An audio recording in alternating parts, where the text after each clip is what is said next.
Keputusan tersebut diambil menyusul hasil minor yang diraih timnas Indonesia di SEA Games 2025. Sebelumnya, PSSI juga sudah mencopot Indra Safri dari posisi pelatih timnas U23. Sumarji menyatakan telah mengembalikan tugas dan tanggung jawab manajer timnas kepada Ketua Umum PSSI. Sumarji berharap timnas mendapat manajer yang paling tepat dan terbaik untuk mendampingi timnas Indonesia. Sumarji kini akan fokus di badan tim nasional.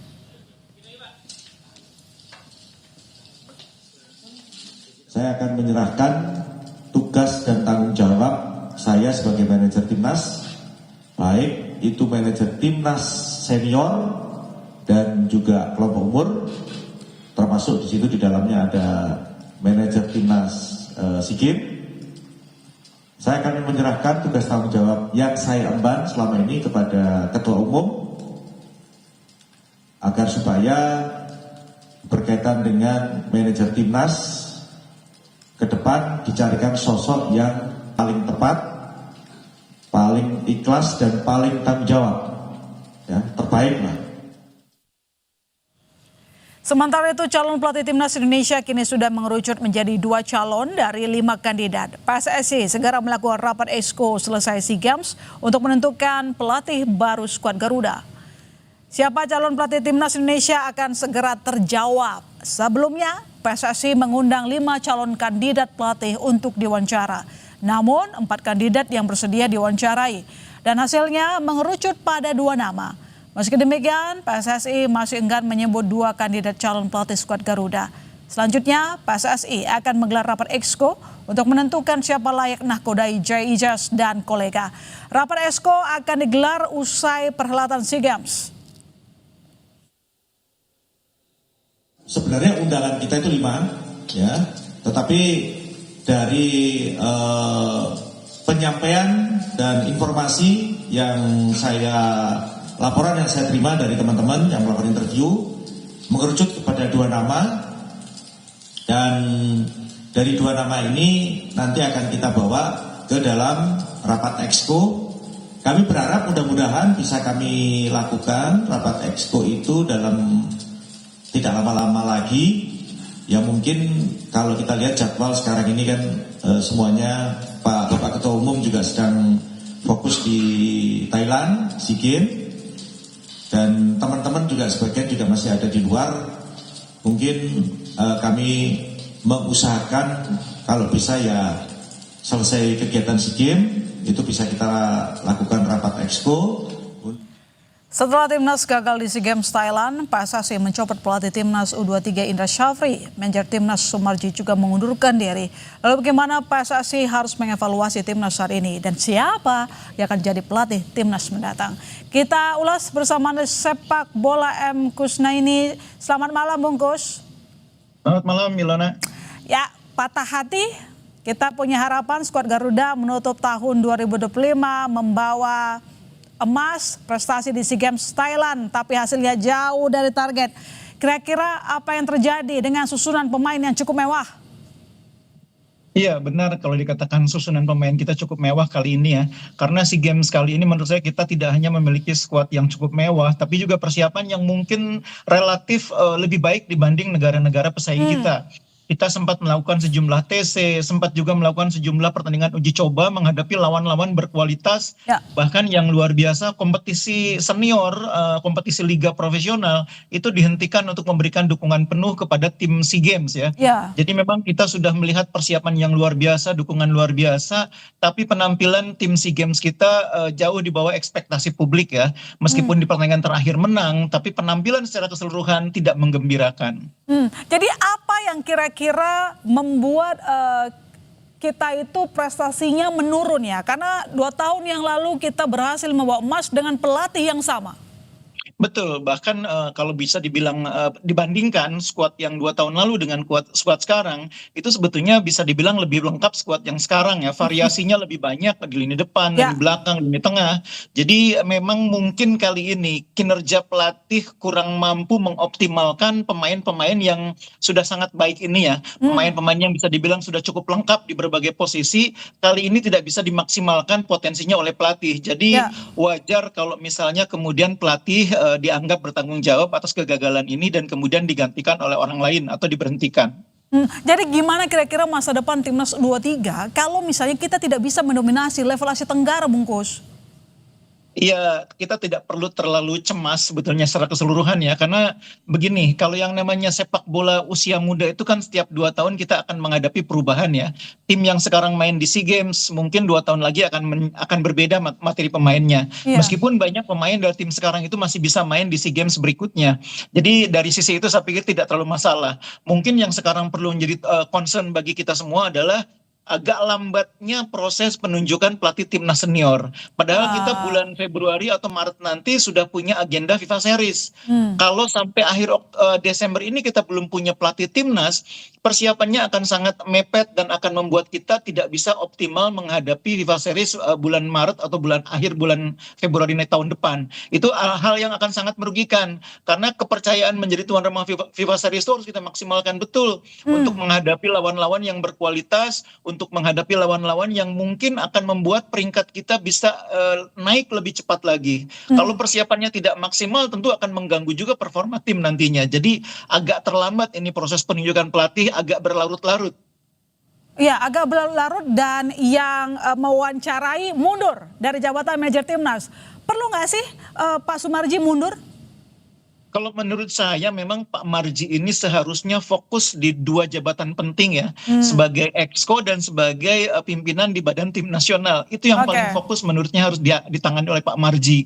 Kalau manajer timnas itu kan levelnya operasional ya, dan itu tidak harus ditangani langsung oleh seorang Exco. Pak Marji atau Badan Tim Nasional bisa menunjuk seseorang yang dianggap cukup profesional, yang paham tata kelola sebuah tim, yang paham bagaimana mengelola sebuah tim, ditunjuklah sebagai manajer. Jadi tidak perlu harus turun tangan langsung seorang anggota komite eksekutif atau Exco yang juga seorang pimpinan di Badan Tim Nasional. Lebih dari itu kan memang tim nasional akan punya sosok yang baru, pelatih baru. Tentu pelatih baru harus diberi ruang yang cukup leluasa untuk menangani tim nasional nanti ke depan. Apakah dia nanti berharap ada pelatih yang di bawah dia itu pelatih yang dia tunjuk, yang dia bawa, manajernya pun mungkin orang yang diharapkan bisa memiliki chemistry dengan dia. Jadi dengan mundurnya Pak Marji ini ada sisi positifnya. Pelatih baru timnas nanti punya keleluasaan yang lebih besar untuk membangun tim yang kuat. Tidak hanya tim dari sisi pemain, tapi tim di belakang layarnya atau di pinggir lapangannya. Sempat ada bocoran dari Pak Sumarji bahwa kandidat pelatih timnas mengerucut kedua nama. Kira-kira menurut Bungkus siapa mereka?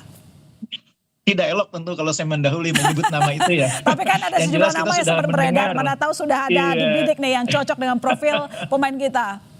Sudah mendengar nama-nama yang akan direkomendasikan oleh komite eksekutif ya, dan kita tahu bahwa pelatihnya berasal dari Eropa. Ini tentu hal yang positif karena kita akan menghadapi sebuah keberlanjutan ya. Kemarin kita pelatihnya juga dari Eropa, sehingga kalau pelatihnya sekarang nanti berlatar belakang Eropa juga, ada keberlanjutan konsep, ada keberlanjutan filosofi bermain yang menurut saya itu juga cukup penting bagi tim nasional kita. Apalagi kita tidak punya waktu lama untuk menghadapi FIFA Series. Waktunya mungkin ya sekitar 2,5 bulan mungkin paling lama.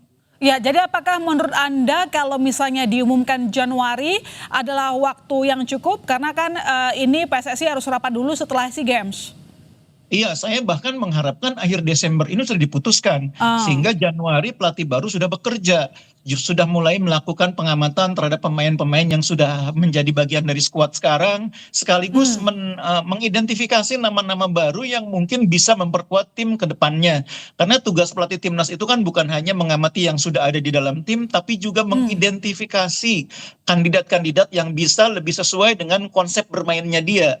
Jadi pelatih yang lama tentu punya daftar nama yang menurut dia cukup untuk membuat timnya kuat.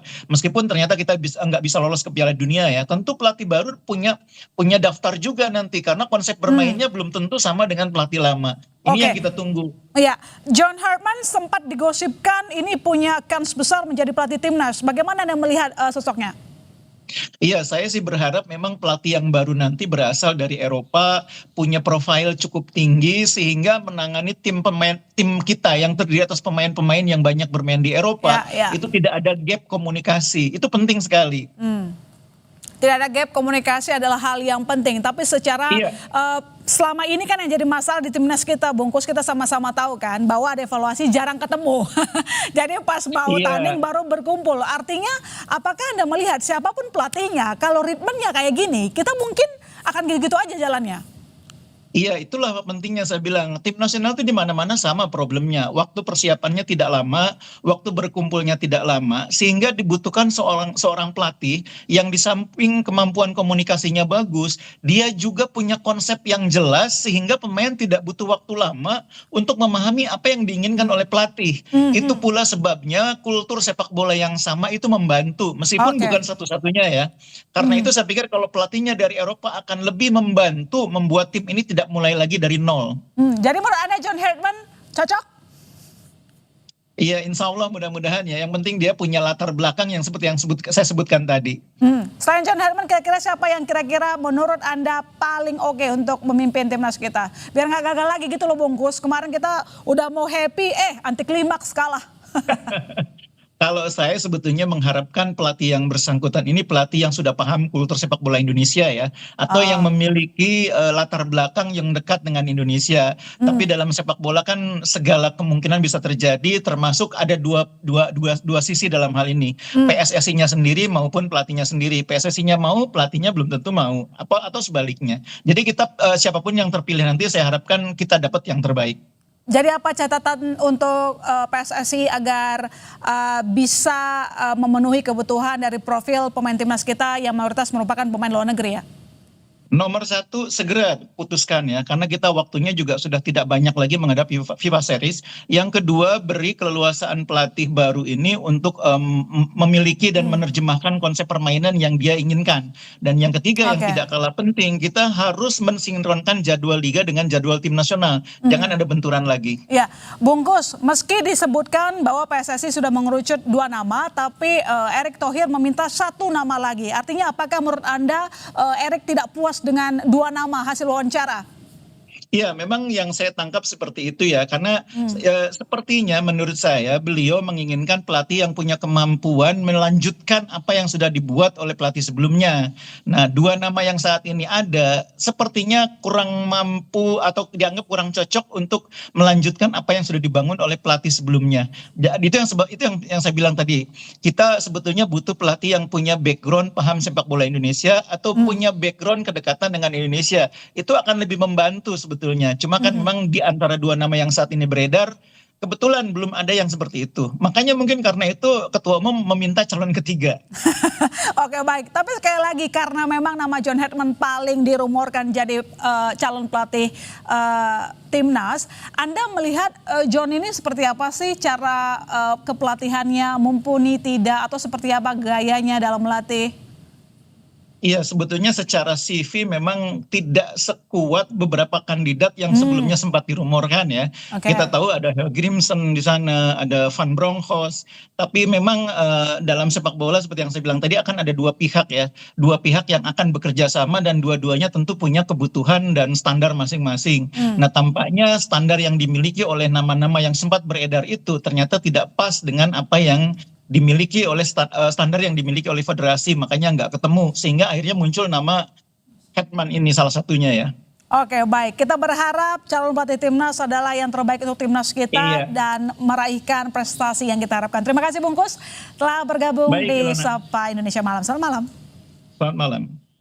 Saudara, sorotan lain di Sapa Indonesia Malam, Polda Metro Jaya menunjukkan ijazah asli kepada sejumlah pihak termasuk Roy Suryo CS dalam gelar perkara khusus. Informasinya usai jeda.